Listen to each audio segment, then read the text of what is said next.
ಇಲ್ಲೇ ಬಾ, ಇಲ್ಲೇ ಹತ್ತಕ್ಕಾಗುತ್ತೆ, ಹತ್ತು ಬಾ, ಅಲ್ಲೇ ಹತ್ತು. ಹಾಂ ಹತ್ತು.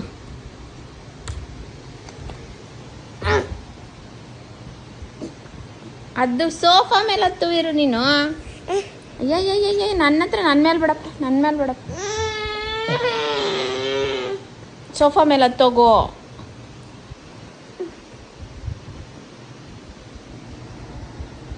ಬೇಜಾರಾಗೋಯ್ತು. ಬಿಡಲ್ಲ, ಅದು ಬಿಡಲ್ಲ. ಹತ್ತವರೆಗೂ ಸಮಾಧಾನ ಇಲ್ಲ ಅವನಿಗೆ.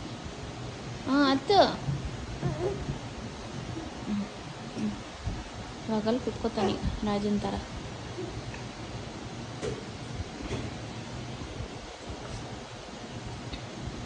ಅಪ್ಪ